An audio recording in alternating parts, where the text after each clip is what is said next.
Kita baru saja kehilangan sosok musisi legendaris Indonesia, Glenn Fredly, yang dikabarkan meninggal akibat meningitis. Akibat pemberitaannya, maka banyak media-media yang memberitakan tentang apa itu meningitis. Masalahnya adalah pas gua baca, banyak sekali pemberitaan yang mereka tulis itu mengambil dari sumber-sumber yang gak jelas. Kekhawatiran gua adalah semakin banyak lo baca, membuat lo jadi semakin parno. Dan di video kali ini gue mencoba untuk menjelaskan sama kalian apa itu meningitis secara struktural supaya lo nggak parno.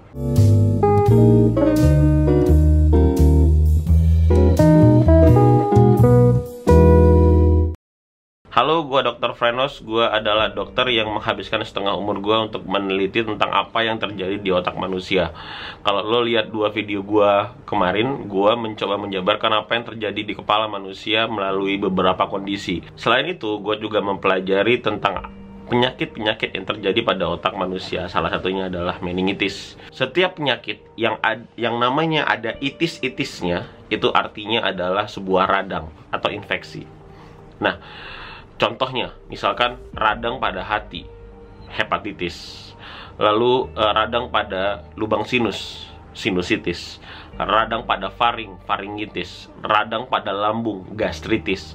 So, setiap kata yang ada itis-itisnya itu berarti radang. Sifat radang itu ada 5. Yang pertama, nyeri atau dolor. Yang kedua, merah atau rubor. Yang ketiga, panas atau kolor. Yang keempat, bengkak. Yang kelima, fungsiolesia atau kehilangan fungsinya. Nah, radang itu biasanya memiliki kelima gejala ini secara bersamaan.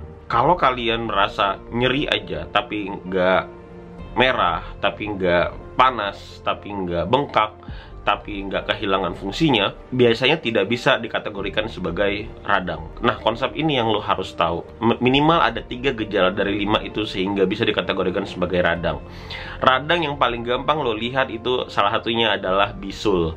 Nah, kalau lo pernah bisulan, maka lo tahu bahwa di situ ada nyeri, di situ ada warna kulit yang kemerahan, di situ ada rasa panas. Biasanya orang bisul di bagiannya panas, bahkan dia juga mengalami demam.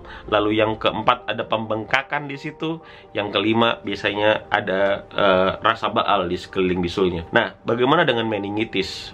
Radang di mana itu meningitis? Di dalam otak kita, otak lo, otak gua juga, itu ada sebuah selaput yang kami sebut dengan nama meningen. Nah, selaput itulah yang radang, sehingga nama penyakitnya adalah meningitis. Lalu gejala apa yang terjadi pada meningitis? Seperti yang tadi gue jelasin, gejala-gejala radang itu memang terjadi pada meningitis. Yang pertama adalah pain, nyeri. Biasanya orang meningitis itu mengalami sakit kepala yang hebat, sakit kepala yang luar biasa, tanpa alasan tertentu. Biasanya kan orang sakit kepala kalau lagi stres. Biasanya orang kalau sakit kepala lagi kebanyakan tidur atau kurang tidur. Ini sakit kepala yang luar biasa. Ingat, ini adalah sakit kepala, bukan pusing. Karena itu adalah kondisi yang berbeda. Sakitnya kayak nyut. Ya, kayak iklan obat. Nyut. Kalau pusing itu ibarat lo keliangan, kayak muter. Tapi ini sakit kepala. Yang kedua adalah panas.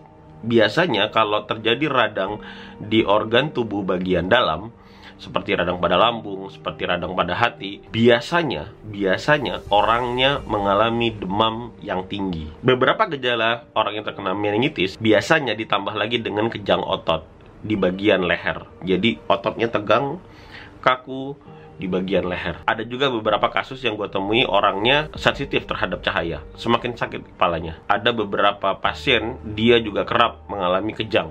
Jadi ketika dia demam, sakit kepala, lalu dia kejang-kejang. Kalau lo baca ini di media sosial atau lo googling apa itu meningitis, selalu keluar gejala-gejala ini. Lalu ketika lo terjadi kaku otot gara-gara salah tidur atau gara-gara lo bawa tas yang berat kecapean, mungkin lo merasa bahwa jangan-jangan gue meningitis nih.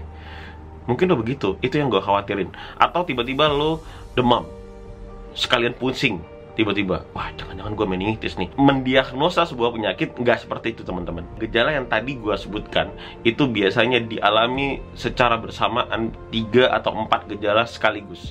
Jadi kalau lo udah demam tinggi tiba-tiba lalu disertai dengan sakit kepala yang hebat, jadi udah demam, terus udah sakit kepala, lalu lo sensitif terhadap cahaya, dan lo ngalamin itu berkali-kali, udah sakit, kemudian lo minum obat terus sembuh, kemudian berapa lama kemudian lo sakit lagi begitu, lalu kemudian lo sembuh, lo sakit lagi begitu, lalu kemudian lo sembuh. Nah, kondisi seperti itu yang lo harus curigai. Jadi lo jangan parno dulu, jangan mentang-mentang lo tiba-tiba sakit kepala, padahal nggak demam, padahal lo nggak sensitif terhadap cahaya, padahal otot lu nggak kaku, lu cuma sakit kepala doang gara-gara lu stres, nggak bisa bayar cicilan motor misalkan, belum tentu itu menandakan bahwa lu terkena meningitis gitu. Justru meningitis adalah sebuah gejala yang memang dialami secara bersamaan. Penyebab meningitis itu banyak, teman-teman.